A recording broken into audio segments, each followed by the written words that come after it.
रामपुर गांव की सुबह हमेशा की तरह शुरू हुई।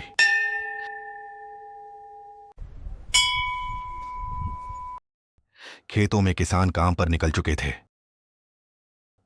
बच्चे स्कूल जाने की तैयारी कर रहे थे और चौक पर चाय की दुकानों में लोगों की भीड़ लगने लगी थी। लेकिन उसी सुबह गांव के मुख्य रास्ते पर एक आदमी अपना पुराना पानीपुरी का ठेला धीरे धीरे धक्का देते हुए आ रहा था। किसी ने उसे पहले कभी इस गांव में नहीं देखा था। उसके चेहरे पर हल्की सी मुस्कान थी, लेकिन उसकी आंखों में एक ऐसा रहस्य छिपा था जिसे कोई समझ नहीं सकता था। आखिरकार मैं इस गांव में पहुंच ही गया। लोग मुझे बस एक साधारण पानीपुरी वाला समझेंगे। कोई नहीं जान पाएगा कि मैं यहां सिर्फ पानीपुरी बेचने नहीं आया हूं। जिस काम को पूरा करने के लिए मैं इतने सालों से भटक रहा था, उसकी शुरुआत आज से होगी। रामू ठेला रोकता है, चारों तरफ देखता है और गहरी सांस लेता है।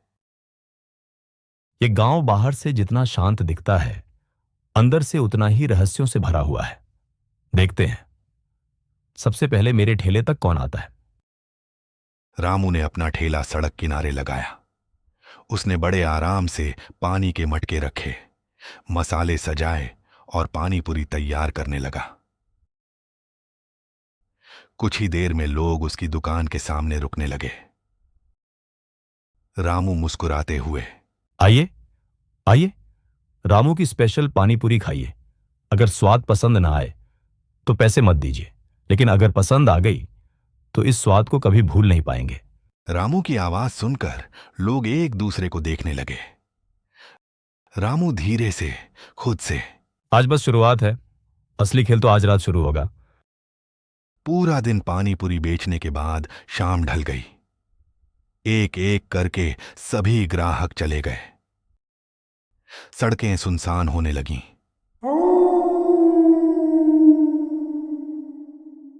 रामू ने धीरे धीरे अपने बर्तन समेटे, ठेले को धक्का दिया और बिना किसी से कुछ कहे गांव के सुनसान रास्ते की तरफ चल पड़ा।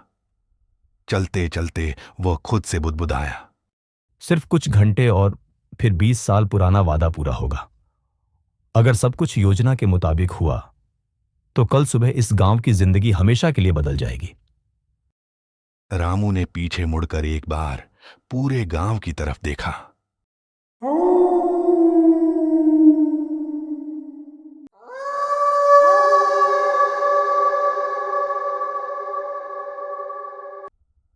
और उसके चेहरे पर एक रहस्यमयी मुस्कान आ गई। लेकिन रामू को नहीं पता था कि कोई दूर से उसे देख रहा था। आधी रात हो चुकी थी। पूरे गांव में सन्नाटा था। केवल हवा की आवाज और दूर कहीं कुत्तों के भौंकने की आवाज सुनाई दे रही थी। रामू अपने ठेले को धीरे धीरे एक पुराने रास्ते की ओर ले जा रहा था। रामू अचानक रुक गया। उसने चारों तरफ देखा, फिर धीरे से बोला, 20 साल, पूरे 20 साल मैंने इस दिन का इंतजार किया है। लोग मुझे सिर्फ एक पानीपुरी वाला समझते हैं। उन्हें क्या पता कि मैं यहां दुकान लगाने नहीं, अपना अधूरा वादा पूरा करने आया हूं। जिस रात मैं इस गांव से गया था, उसी रात मैंने कसम खाई थी कि मैं वापस जरूर आऊंगा। आज वही रात है और अब कोई मुझे रोक नहीं सकता। रामू ठेले को फिर आगे बढ़ाता है। कुछ देर बाद रामू एक बहुत पुराने बरगद के पेड़ के सामने पहुंचता है। वह ठेला रोक देता है।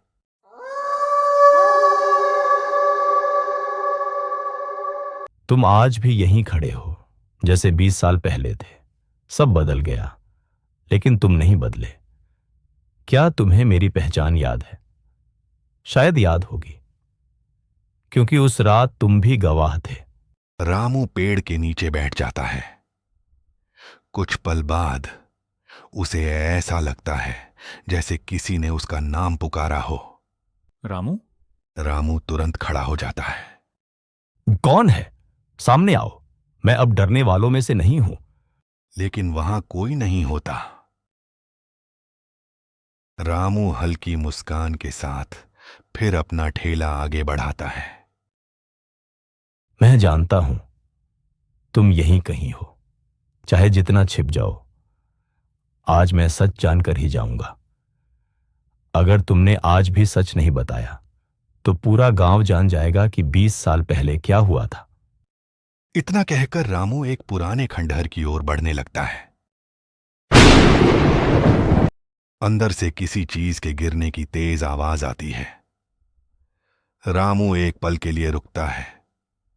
उसके चेहरे की मुस्कान गायब हो जाती है। तो तुम मेरा इंतजार कर रहे थे? रामू धीरे धीरे खंडहर के अंदर कदम रखता है और जैसे ही वह अंदर पहुंचता है उसकी आंखें हैरानी से फैल जाती हैं। नहीं, ये कैसे हो सकता है? आखिर रामू ने ऐसा क्या देखा? जानने के लिए अगले पार्ट का इंतजार कीजिए।